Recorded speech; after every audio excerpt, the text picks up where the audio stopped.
ষষ্ঠীর দিন মানে কালকে আমরা রাত্রিবেলা বেরিয়ে পড়েছিলাম ফালাকাটা কলেজ পাড়ার ঠাকুর দেখতে। আমরা চারজনে বের হয়েছিলাম, আমার দুই মেয়ে, আমার স্বামী আর আমি। তো দেখুন আমরা টোটো করে যাচ্ছি, আর দেখুন রাস্তার চারদিকে লাইটিং, মানে এত সুন্দর লাগছিল লাইটিংগুলো সত্যি।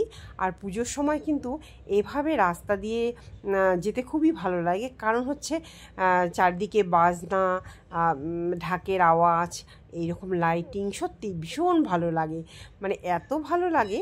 দেখুন ভালো করে আমি দেখাতে পাচ্ছি না, কারণ টোটোর মধ্যে বসে আছি, যতটুকুন দেখাচ্ছি সাইডেরগুলোই দেখাচ্ছি, আর সামনাসামনি ওসব আমি দেখাতে পারছি না। আর এই যে দেখুন, এটা হচ্ছে মুক্তিপাড়া।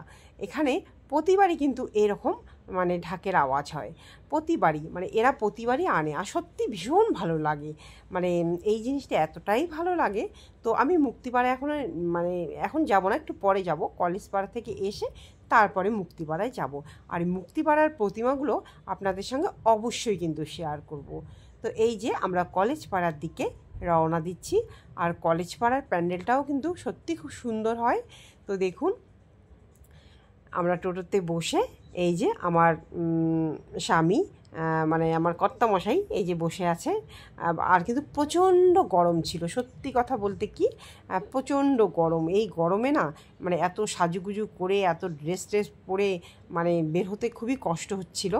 আর দেখুন আমরা মানে গল্প করতে করতে চলেই এলাম এই যে কলেজ পাড়ার মণ্ডপের দিকে। আজকে মানে ষষ্ঠীর দিন কিন্তু সত্যি ভিড় হয়নি, সেই জন্য ফাঁকায় ফাঁকায় আমরা ষষ্ঠীর দিনই চলে এসেছি। আর দেখুন খুব সুন্দর একটা প্যান্ডেল বানিয়েছে, মানে এখানে প্রতিবারই খুব সুন্দর হয়। এই যে এটা হচ্ছে দুর্গা মাকে প্রণাম দিয়েই আমরা ভেতর দিকে চলে গেলাম। দেখুন কত সুন্দর, এই দেখুন লাইটিংগুলো। চলুন আপনাদের মানে আমি দেখাই।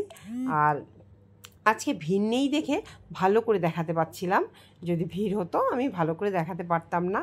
আর এদিকে আমার মানে কর্তামশাই, আমার মেয়েরা সবাই ওখানে ঘোরাঘুরি করছে, মানে অনেকেই এখানে ভিডিও ফটো সবাই সব কিছুই তুলছে।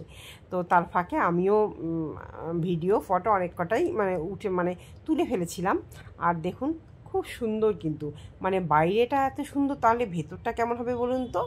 ভেতরটাও আপনাদেরকে দেখাবো, আগে আপনাদেরকে বাইরেরটা দেখাই। এই দেখুন আমার দুই মেয়ে কিন্তু মানে ফাঁকা দেখে একাই ঘুরে বেড়াচ্ছে, ভিড় হলে পারতো না। আর সত্যি কথা বলতে কি মানে সপ্তমী অষ্টমী নবমী এই 3 দিন প্রচণ্ড ভিড় হয়, সেই জন্যই আমরা ষষ্ঠীর দিন বের হয়েছি। ঠিক করেছি না বলুন তো, কারণ অনেকেই পঞ্চমীতেও বের হয়েছে, তো আমরা ষষ্ঠীতেই বের হয়েছি, ফাঁকায় ফাঁকায় ভালো করে ঠাকুরটা মানে ঠাকুর প্যান্ডেল প্রতিমা ভালো করে দেখব বলে আমরা ষষ্ঠীতেই বের হয়ে পড়েছি। এবার দেখুন ভেতরে ঢুকছি, বাইরেটা এত সুন্দর, ভেতরটা তো ভালো হবেই। আর ভেতরটাও দেখুন, দেখুন ভেতরের যে মানে ঠাকুরটা সত্যি খুব সুন্দর হয়েছে। আর সাইডের যে দেখুন লাইটিং লাগিয়েছে, এত সুন্দর হয়েছে কি বলবো। আর এই দেখুন, তবে এখানে বেশিক্ষণ থাকতে দিচ্ছিল না, বেশিক্ষণ থাকতে দিচ্ছিল না, মানে ভিড় জমে গেলে ওদের নাকি অসুবিধা হবে। তো কিছুক্ষণ আমরা ছিলাম, তবু মোটামুটি অনেকক্ষণেই ছিলাম। আর এই যে আমার কর্তামশাইও কিন্তু এদিকে ভিডিও করছিল। তো আমার ভিডিওটা কেমন লাগলো অবশ্যই কিন্তু কমেন্ট বক্সে জানাবেন। Tata, bye bye.